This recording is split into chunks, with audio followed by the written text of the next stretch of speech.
Some have asked, why apologise? Let me begin to answer by telling the Parliament just a little of one person's story. An elegant, eloquent and wonderful woman in her 80s, full of life, full of funny stories, despite what has happened in her life's journey. A woman who has travelled a long way to be with us today. A member of the stolen generation who shared some of her story with me when I called round to see her just a few days ago. Nanna Fejo, as she prefers to be called, was born in the late 1920s. She remembers her earliest childhood days, living with her family and her community in a bush camp just outside Tennant Creek. She remembers the love and the warmth and the kinship of those days long ago, including traditional dancing around the campfire at night. She loved the dancing.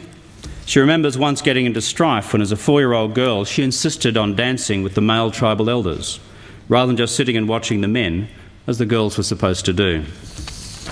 But then, sometime around 1932, when she was about 4, she remembers the coming of the welfare men.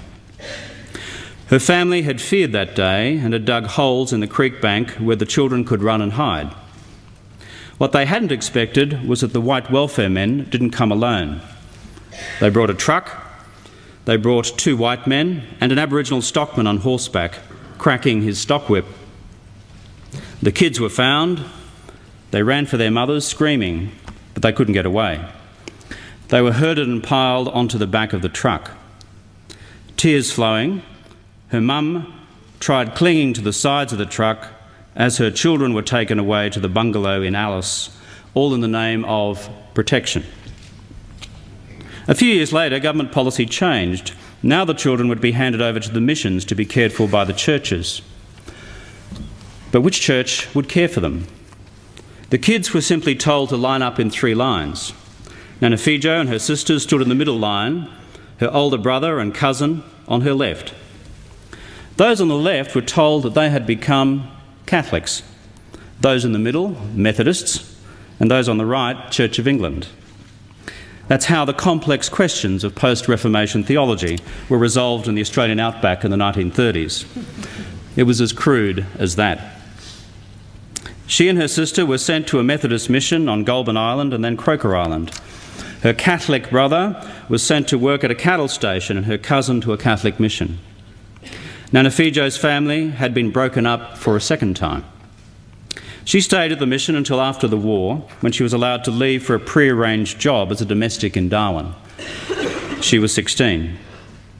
Nanna Fejo never saw her mum again.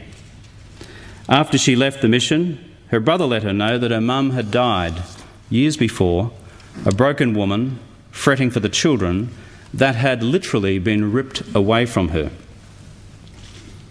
I asked Nanna Fejo what she would have me say today about her story. She thought for a few moments, then said that what I should say today was that all mothers are important. And she added, families, keeping them together is very important. It's a good thing that you are surrounded by love and that love is passed down the generations.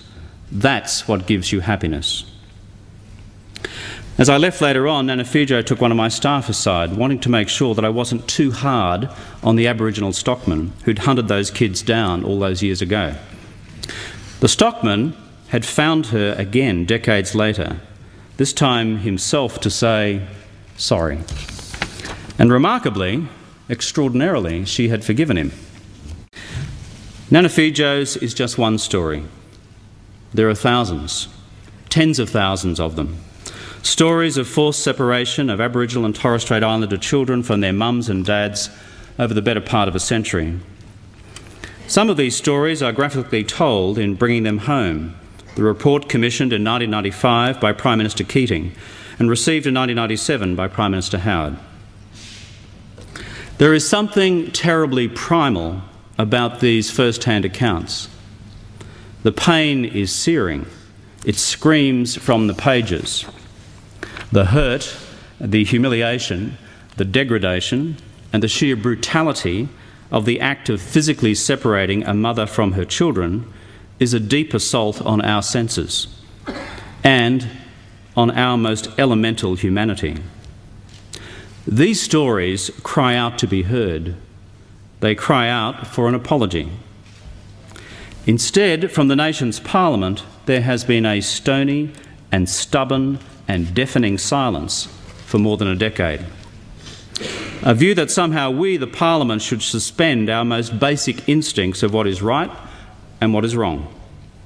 A view that instead we should look for any pretext to push this great wrong to one side, to leave it languishing with the historians, the academics and the cultural warriors, as if the stolen generations are little more than an interesting sociological phenomenon.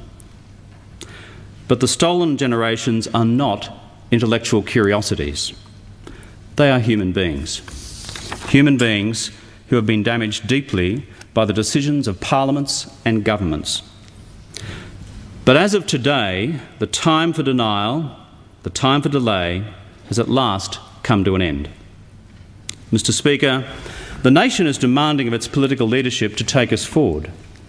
Mr. Speaker, decency, human decency, universal human decency, demands that the nation now steps forward to right an historical wrong.